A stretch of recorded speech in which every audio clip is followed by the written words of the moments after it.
Welcome to a special episode of the Gals Guide podcast. Each of our hundreds of episodes highlight the powerful, untold stories of women in history. Our episodes are usually a light-hearted share with our gal pals around a podcast table. Today, I'm running solo because this episode is going to be one of those hard-hitting yet important ones. This episode even has a special title. It's Madge Saved Lives. Today, I am talking about Madge Oberholtzer. Madge is a woman who stood up to the Indiana Grand Dragon of the KKK. Her kidnapping, abuse, rape, and death inspired its noble citizens to say no to a bully and win. This is a violent story. This is a prickly story. This is also an important story. And you'll have lots of feels, and you'll have a few questions. One question that I ask you to hold with you is asking, how far have we come, and how much further do we have to go? This is a story that unfolded 100 years ago today. We're releasing this episode on March 15th, 2025, the 100th anniversary of the day that Madge was kidnapped from her home in Irvington, Indiana. The story's world-changing conclusion happened 1 block away from the Gals Guide Library at Hamilton County Courthouse. Madge Oberholtzer was a 7th-generation German-American. Her ancestors arrived in America nearly 300 years ago. Her Indiana roots go back to 1856. Her father was a railroad postal clerk at Union Station in Indianapolis. Madge's parents, George and Matilda, moved into a house on the east side of Indianapolis in Irvington, Indiana. Irvington was newly annexed and named after author Washington Irving, who wrote The Legend of Sleepy Hollow. Irvington was designed to be a community of culture and refinement. It is the home of Butler University, the college where Madge would attend. Madge was born in 1896, and as a child, Madge and her brother Marshall played with the children in the neighborhood. And it just so happens there were prominent people like Hilton U. Brown, editor and manager of Indianapolis News. From the wonderfully cited book Madge by Charlotte Halsam Ottinger, for which I will use most of my reference material in this podcast, she wrote that Hilton and Jeannie Brown had 10 active children with a home that Madge and Marshall often played. The neighborhood children were drawn to the Browns' hill year-round, rolling down its glassy slope in the summer and sledding down it in the winter. Jean Brown Wagoneer, one of Hilton's daughters, recalled years later, quote, "Everybody loved Marsh and Madge." She described Madge as a free, easygoing, rough-and-tumble kind of girl. She was happy-go-lucky, but always feminine, except when we all wore overalls in the summer. "I never thought of her as being an intellectual," she said, "but she was intelligent and a very frank, honest kind of girl." During her teens, Madge helped with community fundraisers and performed in impromptu plays in Irving Circle Park. She took art classes. Otto Stark was her teacher. He was an impressionist painter and a member of the acclaimed Hoosier group of artists. Madge received a scholarship to study at Heron Art Institute. She made it to the advanced class, studying from big-name teachers like William Forsythe and Clifton Wheeler, and sharing the classes with future artists like Frederick Pauly.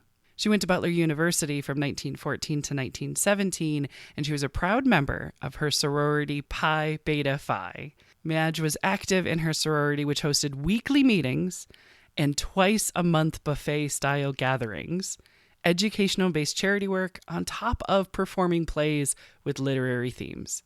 So perhaps due to all of that practice or a love of entertaining, Madge was the person that you would ask to help plan an awesome party. She also joined the Lotus Club to promote friendship among college women, plan dances and social events. She was a contributing writer to the yearbook, and she was also a member of the Girls' Glee Club. Madge's college time was during World War I, and also during the women's right to vote movement. Madge knew suffragettes like Grace Julian Clark and went to hear Carrie Chapman Catt speak at the importance of suffrage. Madge also helped with the war effort, knitting kneelets for soldiers, as well as helping war orphans. Madge left college and didn't return for her senior year. Some historians thought it was because of a fire at her parents' rental property, But more than likely, it was because it was 1917 and America was entering World War I. Madge was offered a job as a teacher, and it's quite possible she saw it as an opportunity to help her country. There was also a rumor that Madge was engaged, but it ended because he left to fight in the war. Her teaching position was temporary, and only until the end of the school year. She worked at a few places before she landed at the Indiana Department of Public Instruction starting in 1920. She worked at the Indiana State House in the Teachers Training Department. Most of her work focused on high school teachers, but she also worked with elementary school teachers. Being in the State House, as well as the passage of the 19th Amendment, caused Madge to be more interested in politics and the political process. In 1924, Madge takes a 2-month drive to California with her friend Ermina Moore. Madge bought herself a Model T Ford Coupe and taught herself to drive. And according to Ron Flick, quote, "Driving to California from Indiana in 1924 was no small feat. They would have to have taken several days' worth of clothing, camping gear, spare tires, and weeks' worth of cash. All they had to guide them was fold-out paper maps and sporadic road signs.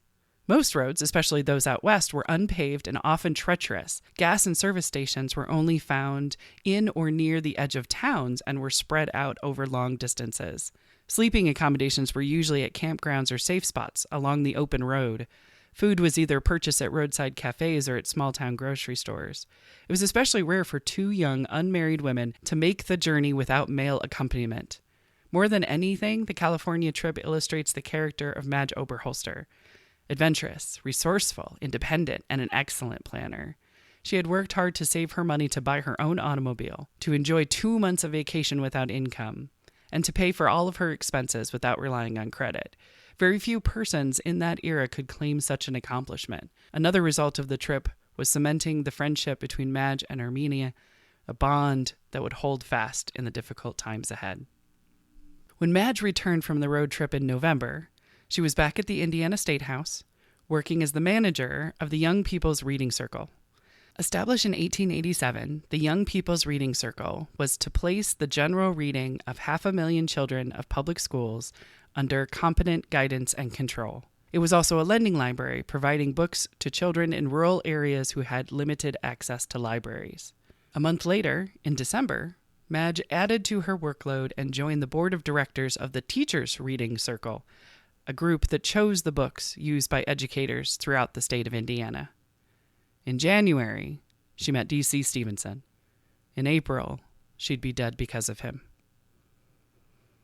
Madge was 28 years old when she met the Grand Dragon of the Indiana Ku Klux Klan on January 12, 1925. It was at the inaugural dinner of the new governor of Indiana, Ed Jackson. Madge was there for 2 reasons. Number 1, she was an excellent party planner. Number 2, her ex-boyfriend, Stanley C. Hill, was secretary of the committee for the planning of the dinner. Stanley wanted to get into politics, and so he asked Madge to help with the seating arrangements.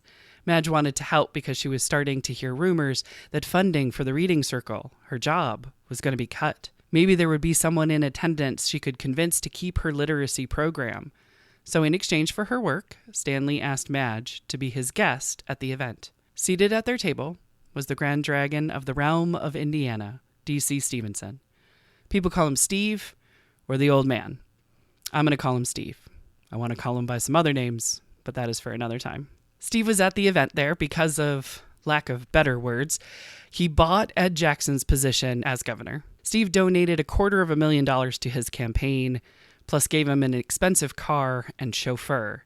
He also convinced his 500,000 Indiana Klan members to vote the way he wanted them to vote. Steve was considered more powerful than the governor the evening was celebrating, and he wasn't the one that was elected by the people. That night, even though Steve had brought a date, Miss Meade, he took a liking to Madge, and he asked her to dance many times. Madge said later, quote, "At the time, I was impressed with Stevenson's power and influence. He seemed to take a great liking to me and danced several times with me. During the dances, he said to me that he liked me very much." So this is where I pause to ask a question to you, the listener, to see if you can put yourself in Madge's shoes. So it's the first election where women had the right to vote, and it's also the first time that women were allowed to wear color at an inauguration. I kid you not, women had to wear dark, somber dresses at these events, and my guess is to not bring attention to themselves. So you're there at the inauguration. You're interested in politics. You think your job might be cut. You just got the most powerful guy in the room to pay attention to you, and he's flirting with you. You're 28 years old. You're single. How would you feel in this moment? What are you happy about? What are you worried about? Are you happy that your party planning brought you all the way to the governor's inauguration? Are you loving this new women can vote thing? Feeling like maybe women are turning a new leaf in society and powerful people are paying attention to you? And is that a yay? Or is that a yay? Is the old man paying attention to you and being nice or creepy? Is he really interested in helping? Does he care about you as a person? Are there strings attached? Can you be nice and not get hurt? You can't say, I'm taken, because no matter what time period it is, a woman's best excuse to say no to a creepy guy is to be attached to another man. Because men aren't scared of women, they are scared of other men. How can you be safe around him? Will this just be a quick thing where he finds someone new to flirt with? Can you escape if you need to?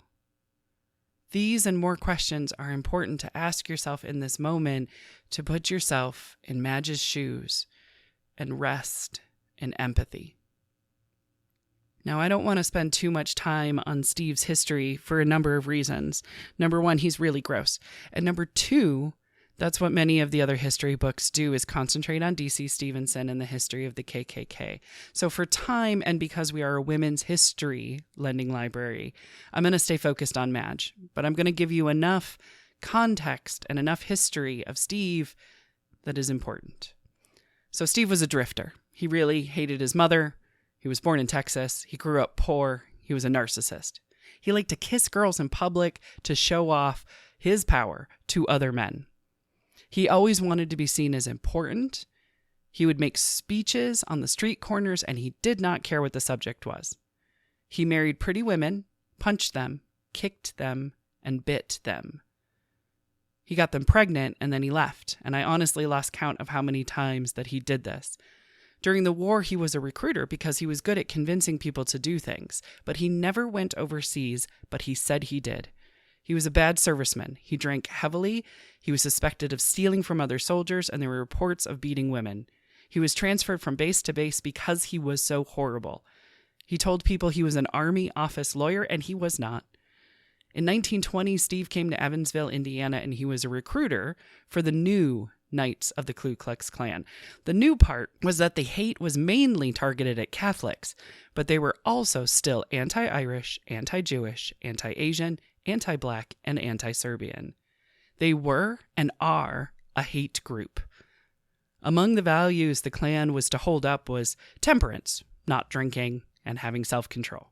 And this was in line with Prohibition, which was from 1920 to 1933. The other big value of the quote-unquote new Klan was the virtuous honor of women.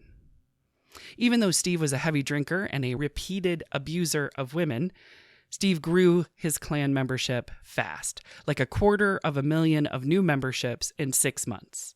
In 1923, he becomes Grand Dragon in a big ceremony in Kokomo, Indiana.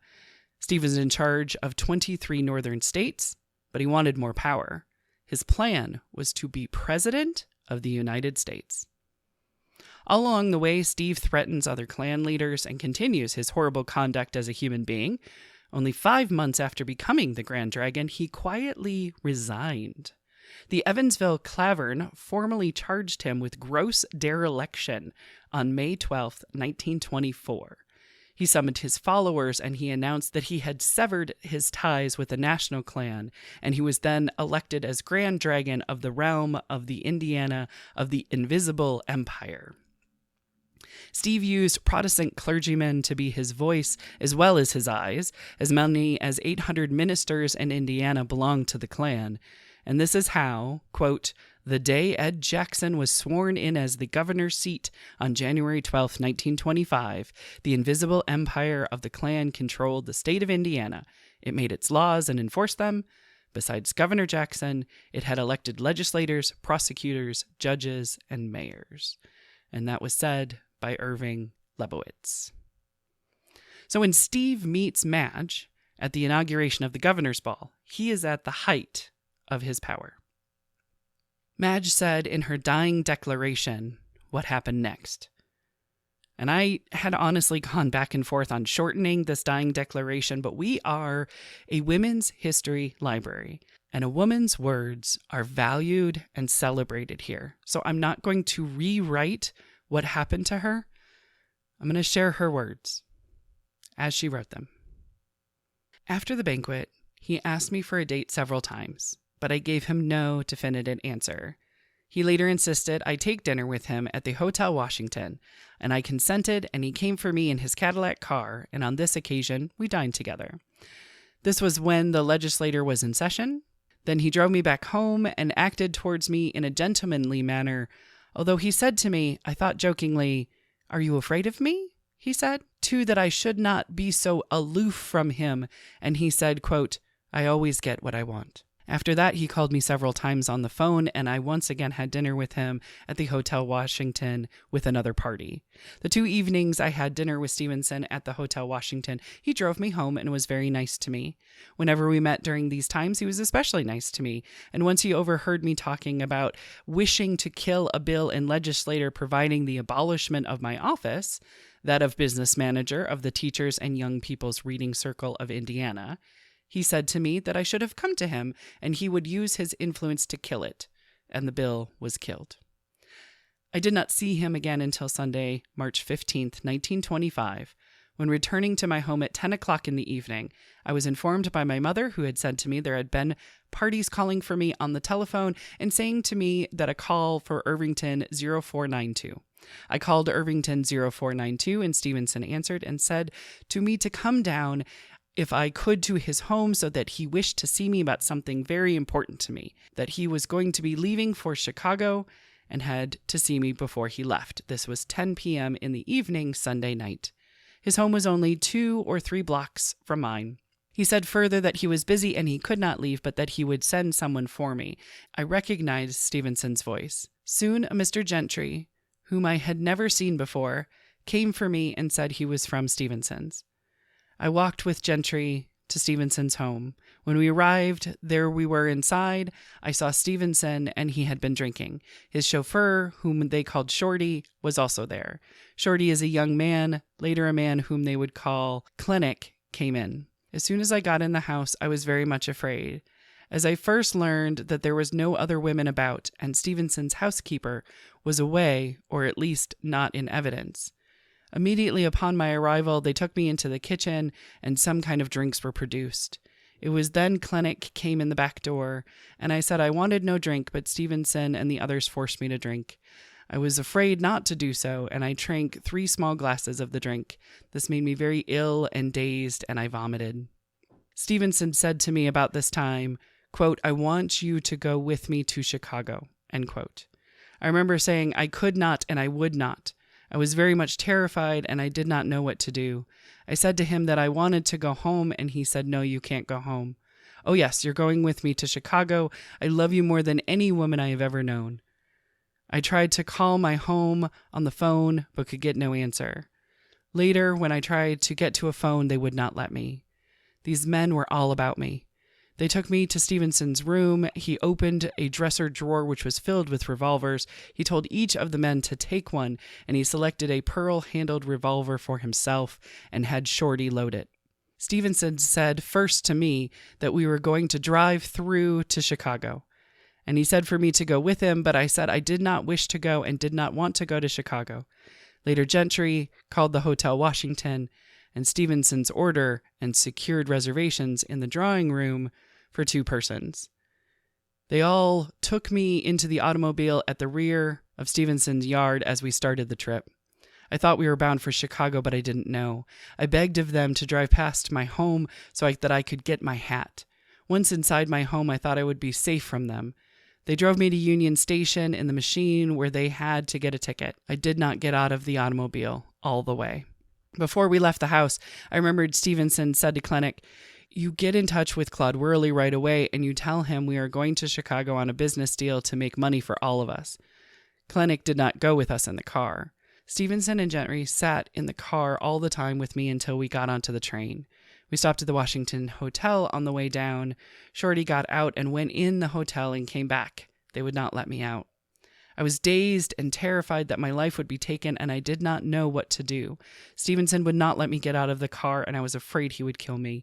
He said that he was the law in Indiana. He also said to Gentry, "I think I'm pretty smart to have gotten her." We got into the train, and although I cannot distinctly remember, I think only the colored porter saw us. They took me at once into the compartment. I cannot remember clearly everything that happened. I know that Gentry got into the top berth of the compartment.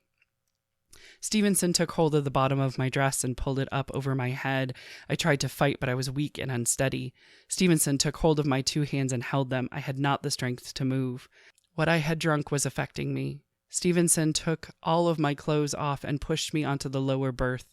After the train had started, Stevenson got in with me and attacked me. He held me so I could not move. I did not know and do not remember what all that happened. He chewed me all over my body. He bit my neck and face. He chewed my tongue, chewed my breasts until they bled, my back, my legs, my ankle, and mutilated me all over my body. I remember hearing a buzz early in the morning as the porter called to us to get up for Hammond, and Gentry shook me and said it was time to get up, that they were about to get off at Hammond. At this time, I was becoming more conscious, and Stevenson was flourishing his revolver. I said to him, "Shoot me."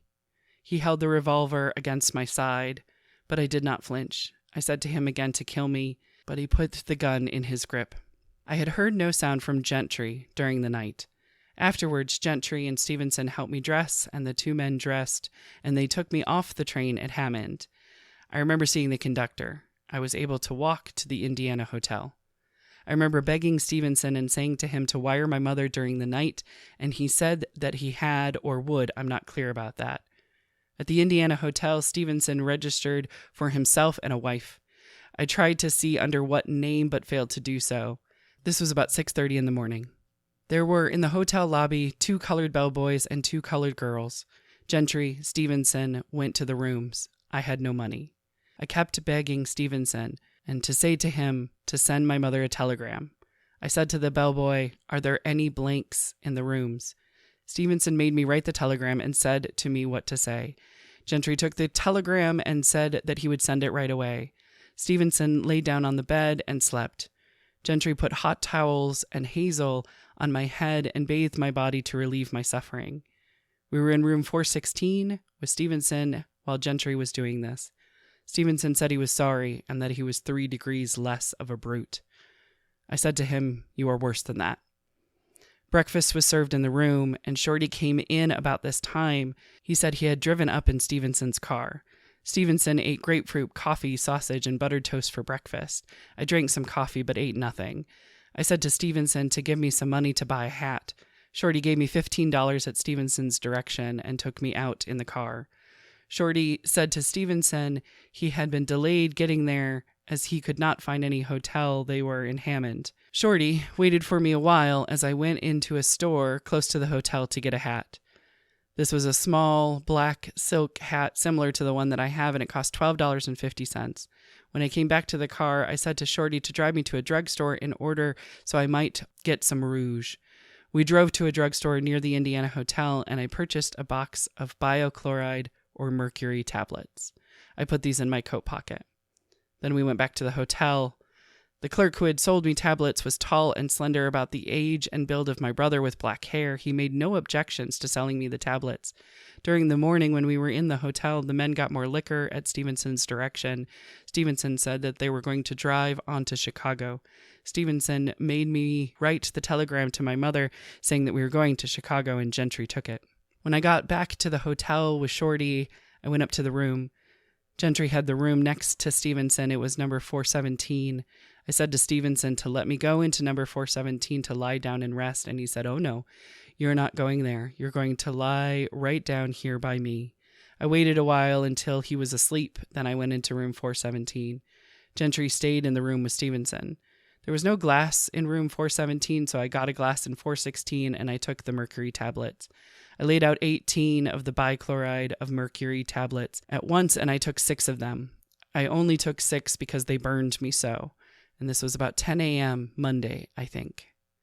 Early in the morning, I had taken Stevenson's revolver, and while Gentry was out sending the telegram, I wanted to kill myself then in Stevenson's presence.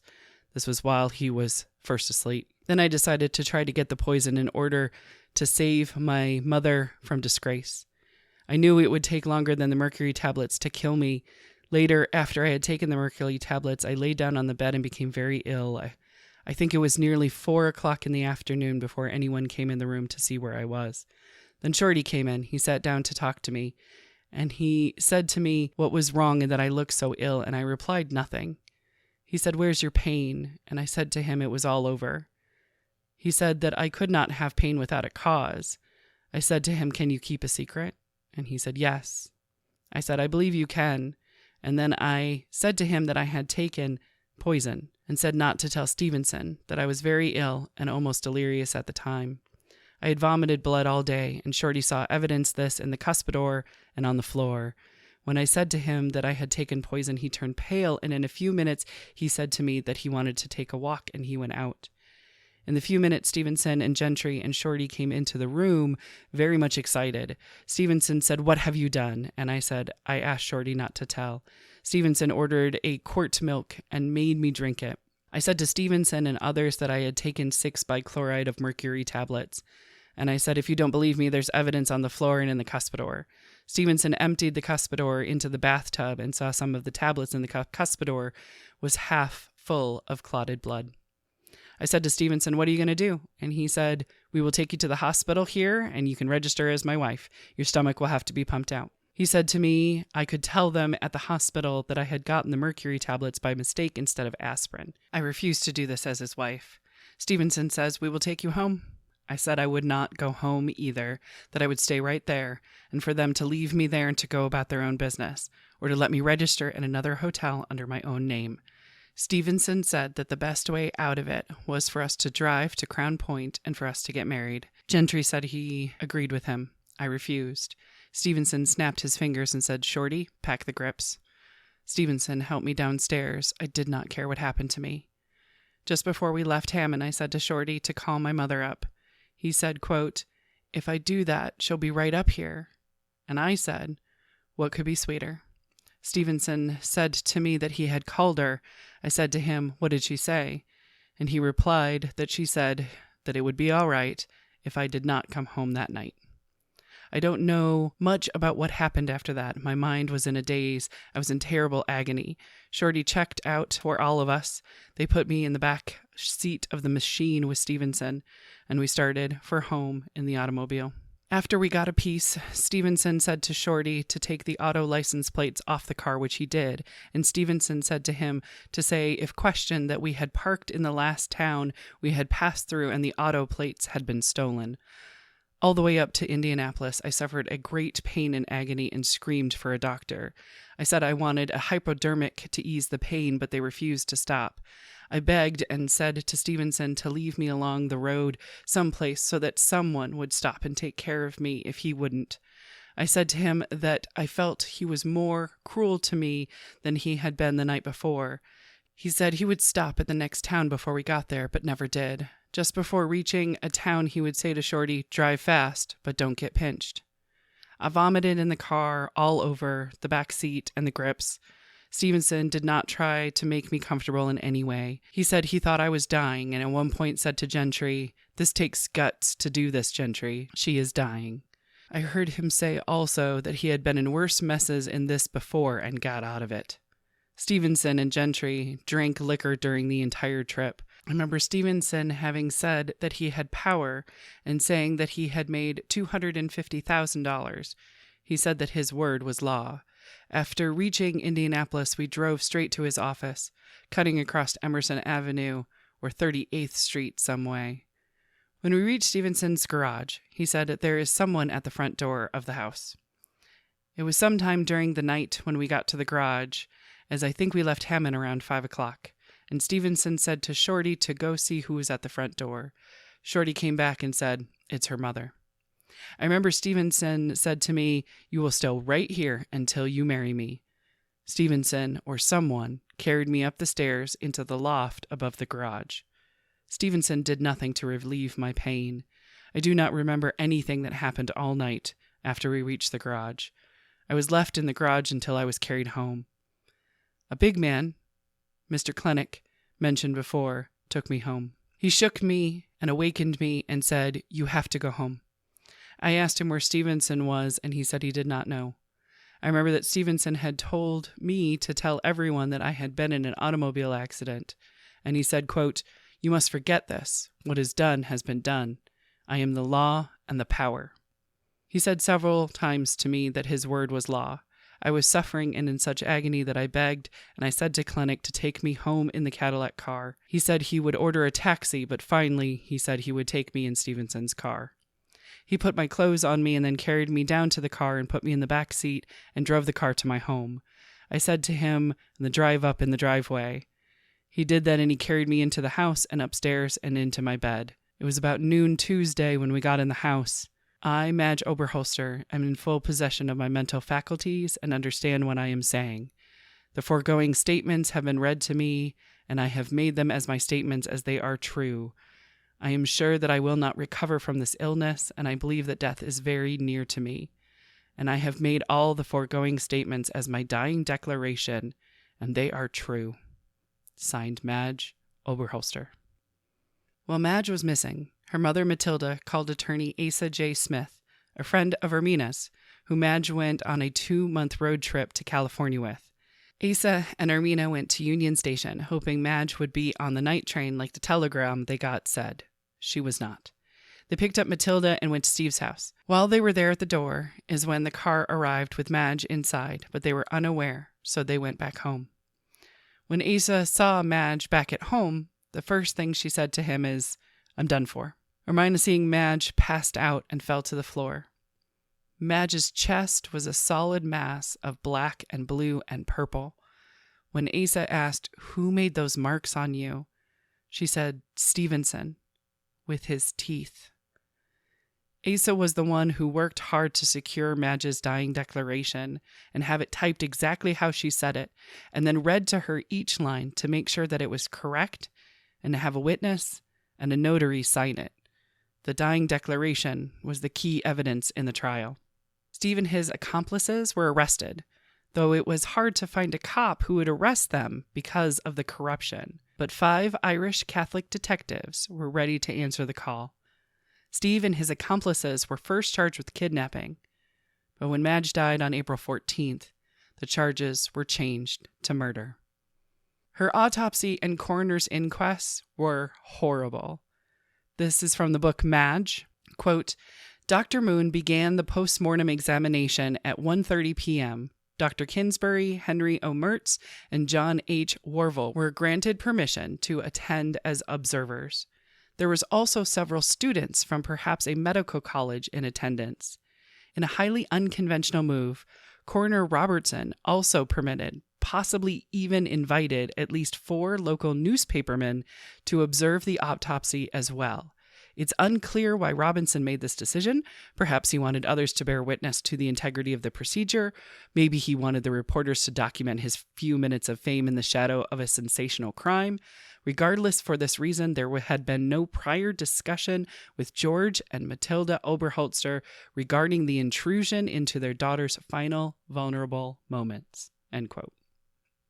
The reporters in attendance had no medical training, and so they reported misleading and untrue statements. The final cause of death issued by Dr. Moon was that Madge died from a bite wound, something that penicillin would have helped, but was not discovered for 3 more years, and many years later after that, to be in use. So take a moment to just soak that in.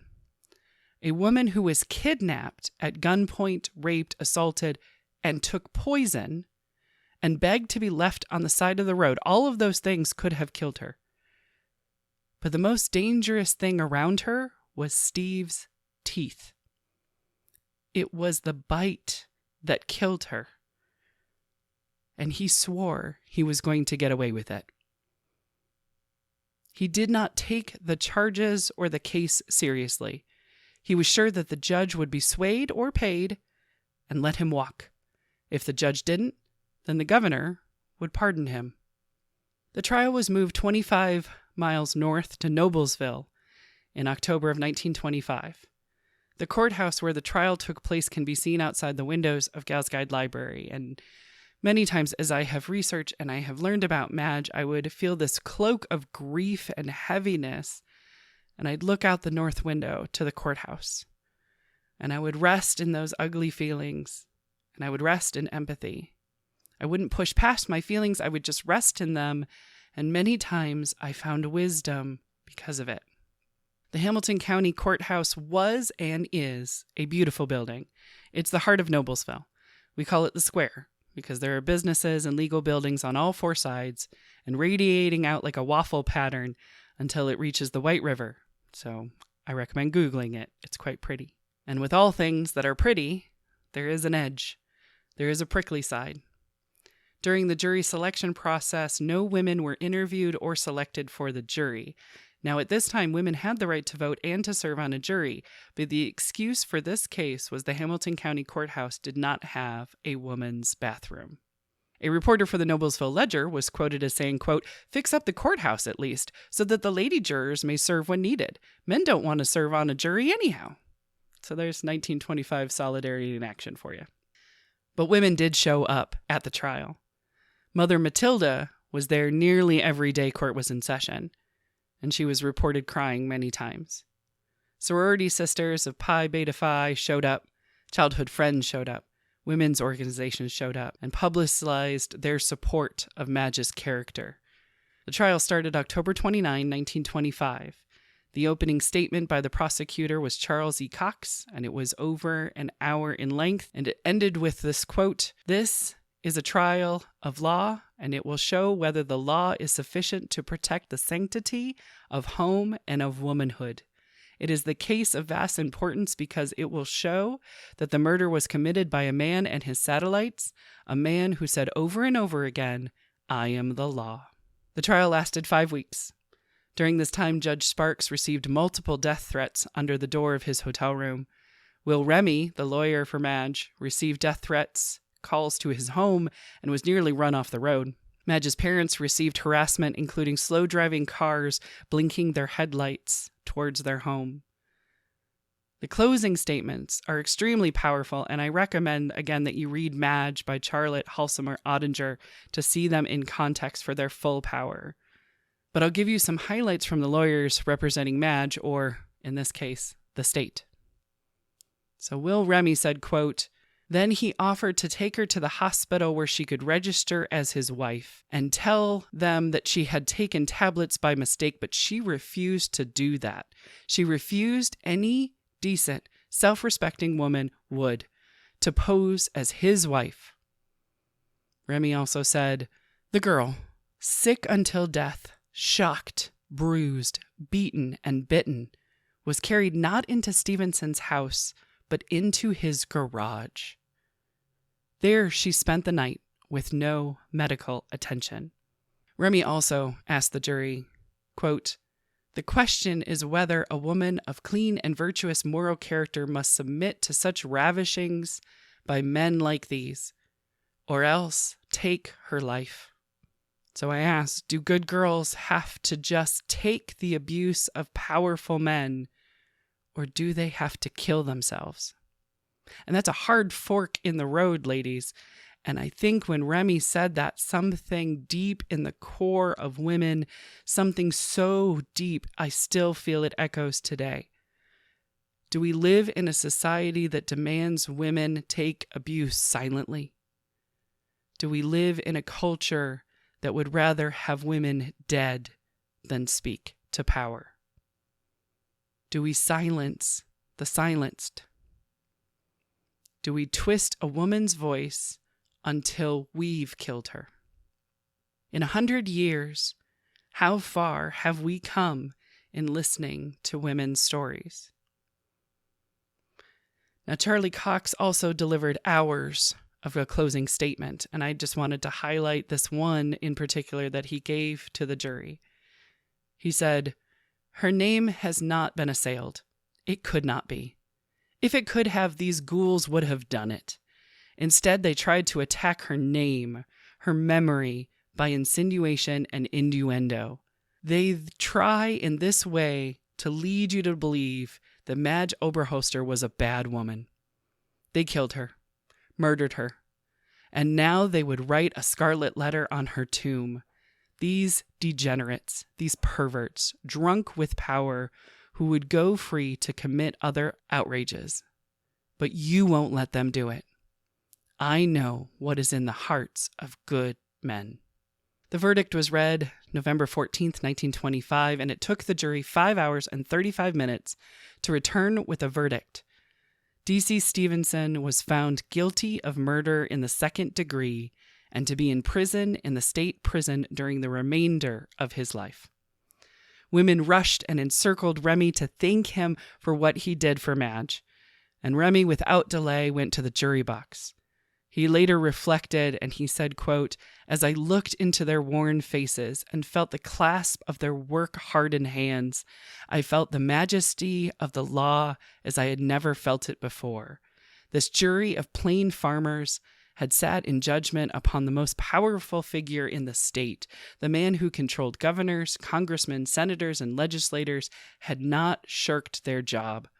I was proud that I was a lawyer." Steve didn't apologize, confess, or even show empathy. Few expected it in the first place, and at his sentencing, he made a brief statement saying that he was not guilty and he didn't get the due process of law because people had hissed at him. When Judge Sparks said that if he had heard hissing, he would have stopped it. And then Steve said that it did not come from Hamilton County people, but, quote, "the scum and scurry of the whole state of Indiana."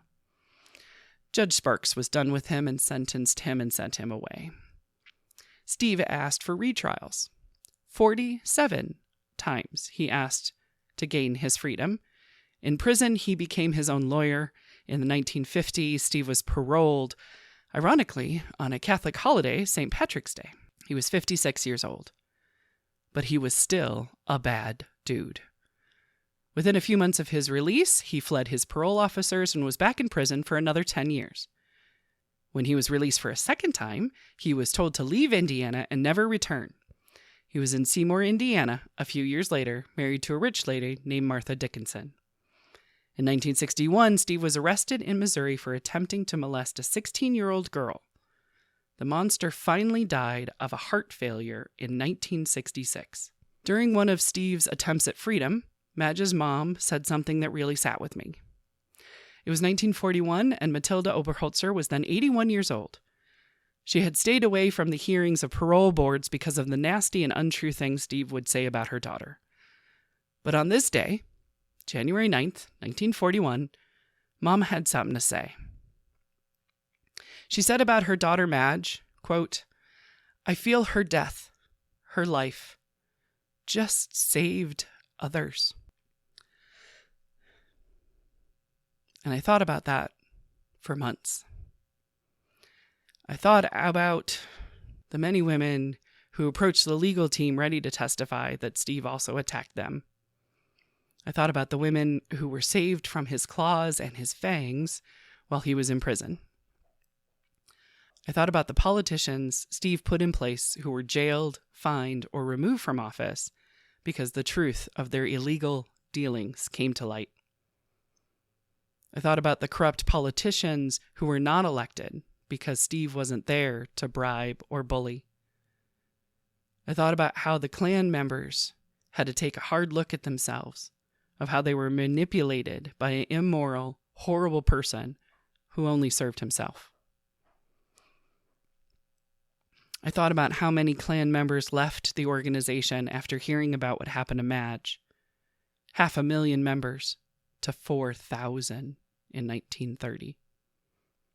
I thought about how many less crosses were burned on people's front lawns. I thought about how many Black citizens, Irish citizens, Jewish citizens, Asian citizens, and Slavic citizens were saved. I thought about how many less lynchings, murders, and harassment on Indiana streets. And I knew that not everyone was saved and not everyone felt safe. There were still horrible people in the world who did horrible things with or without white robes. I also know that as a person of Slavic heritage who practices an Asian religion, I would have been targeted.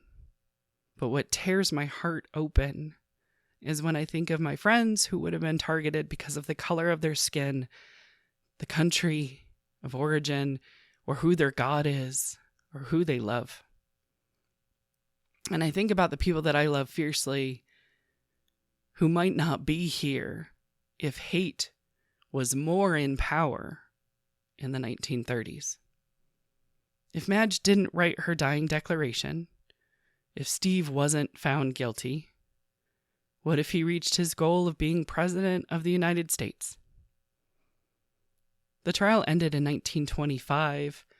Hitler and Mussolini rose to power in 1933. What could have been seen as an Indiana situation could have been a worldwide genocide. And I know enough that one woman's story doesn't change the course of history. But what if it does? What if Madge saved one life? Would one life be enough to matter? What if her death was the spark for others to say no to bullies? What if her story showed a community that they could be noble citizens? What if the horrible things that happened to Madge were because she was strong enough to take it? Because she was going to end it? What if we realized that she's a goddamn hero? Maybe then, and only then, I wouldn't sit in meetings where I hear people say that Madge's story needs to be downplayed and that we need to control what people think and say about this part of Indiana history. Because if you silence women, you silence wisdom. The wisdom in Madge's story is that we have to know the hard truth to be better. We have to look at the ugly in the world and the ugly in ourselves and ask, what can I learn from this to be a better person? Madge's high school motto was build high, dig deep. Madge's story is about digging deep. It's getting to the roots of fears. It's getting our hands dirty. It's taking a hard look at ourselves. It's seeing where our scars and our bruises are and taking our calloused hands and building higher. Build and serve, help and heal. So that maybe on our deathbeds, we'll know that we too saved lives. And so I ask that a question now. How far have we come in 100 years? In Indiana and in the United States, how far have we come in 100 years? And now how far do we still have to go? If this episode has moved you and you want to do more to pay tribute to Madge and how many lives she saved and the wisdom within this story, on April 14th, Gals Guide Library is hosting a tribute to Madge. We will talk about her life story.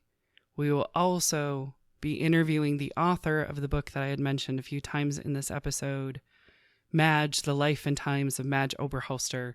The author, Charlotte Halsema Ottinger, will be with us. We will also be joined by Lindsay Zarin of Copper Z Creative Wellness for time of reflection and collective healing on this event. Our tribute to Madge, Empathy and Wisdom 100 Years Later, will take place on April 14th, 2025. It'll be on the first floor of Noblesville Creates, which houses the Gals Guide Library at 107 South 8th Street in Noblesville, Indiana. Again, we are 1 block away from the courthouse where the trial took place. This podcast is released on the anniversary of Madge's kidnapping, and our tribute to Madge is on the anniversary of her death. There's more information at galsguide.org. Thank you again so much for listening.